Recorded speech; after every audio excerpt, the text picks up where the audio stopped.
Ami, Joe Biden has time to talk to Insta influencers. He's got time to have late night TV hosts hanging out with him and getting ice cream. And of course, as VP, he was talking to Hunter Biden's many foreign business associates, but he cannot talk to the chief of the US Border Patrol during the worst immigration crisis the country has seen.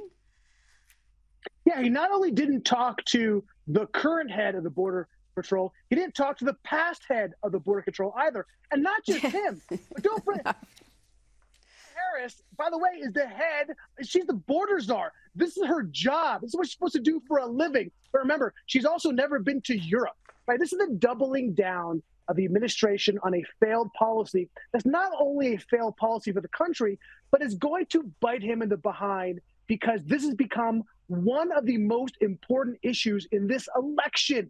Yet even though he knows that, even though all the polls are telling him that, for some bizarre reason, he keeps doubling down on this insanity. And by the way, he doesn't have to look very far for another example in the Democratic Party. John Fetterman, the senator from Pennsylvania, who, by the way, came in as a left-winger, similar, by the way, to Kristen Sinema, who we all thought she was a Green Party advocate. He came in as a leftist, he has become not only a centrist, maybe even center-right. He has been hawkish on this border issue. He said that the border deal didn't go far enough. And guess what, Rita? He is up by 7% in the polls, while Joe Biden is down by almost 7% in the polls. Maybe he should learn something from someone in his own party. Maybe he should have a stroke. No, I'm kidding. I'm joking. Bad joke. It's a bad joke, but you're right. John Fetterman went into hospital and he seems to have emerged a different man, a different politician. It's incredible transformation, and I often find myself agreeing with him. And I remember what he stood for previously when he was running for Pennsylvania, the junior senator there. So here's a revelation. Now let's look at some of the government data. This is from the Biden administration itself, and they're predicting the population of asylum seekers and other migrants is going to surge from 6 million last year to 8 million this September. This is an increase of 167% compared to 5 years ago under Donald Trump. Ami, this is going to be the top election issue. There's so many other issues, but I think this is going to be the number one issue. And at the same time, you've got states like California adding to this problem. A new bill introduced in California will allow illegal immigrants to qualify as first home buyers, able to access the state's zero down, no payment home loan scheme, where they can get a loan of up to 20% of the price of a house, with that loan not accruing interest or requiring monthly payments. I don't know which insanity to start with first, Rita, but let's begin with the 8 million people. 8 million asylum seekers inside the United States. Again, just in the last 5 years. This is not the total number, right? That's 2.5% of the U.S. population, to put it in context, right? And again, what they're trying to do is make it. They have loosened what it takes to become an asylum seeker, right? This is what they've done to be a magnet for people to come to this country. And again, you have to. I think people in Australia don't really, even people in this country, don't fully understand what happens when you cross the border, and not when you get through and are not caught. When you are actually caught, they didn't give you a notice for when to come back, which could be up to 10 years from that day. Now, do they come back? Of course they're not going to come back. Why would they come back? And so, of course, yeah, they could be technically asylum seekers, but they're not going to be deported, not under this administration, for sure. And talking about the home loan they're giving, this is a home loan, to be clear. This is not a home loan given just to illegal immigrants. It's a home loan that is essentially free of interest to anybody who can't afford a home, which, by the way, in and of itself just doesn't make any economic sense for a state like California, but let's leave that aside. But they're allowing illegals to be part of this scheme. It is unbelievable to me, even for a state like California.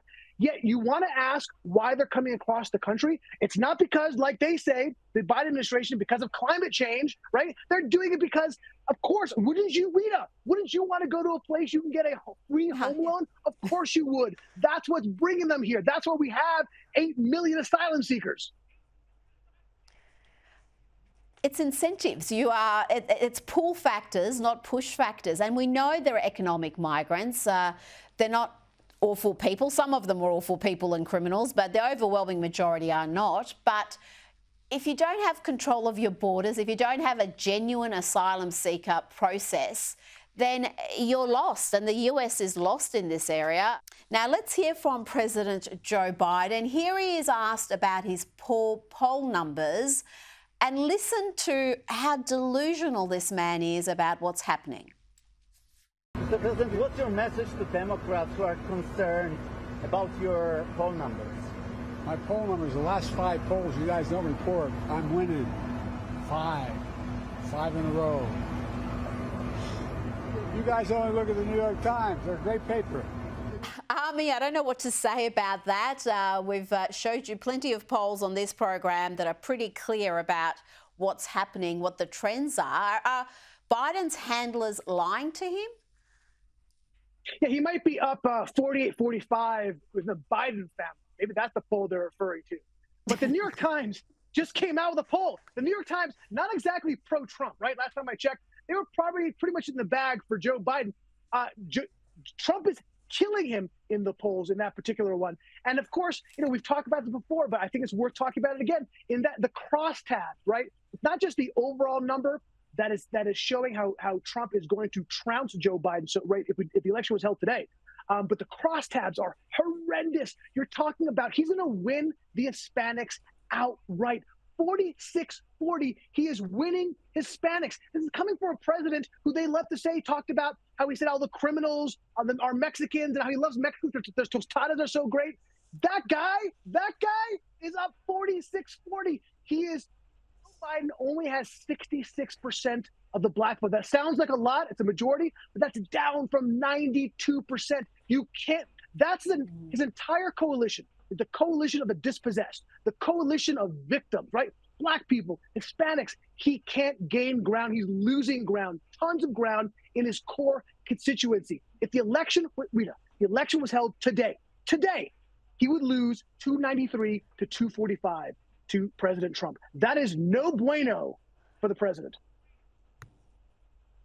That's astonishing. I can't believe the black vote has plummeted that much for Biden, because it is normally such a solid voting bloc, 90% plus they can count on, and that's fracturing. Ami Horowitz, thank you so much for your time.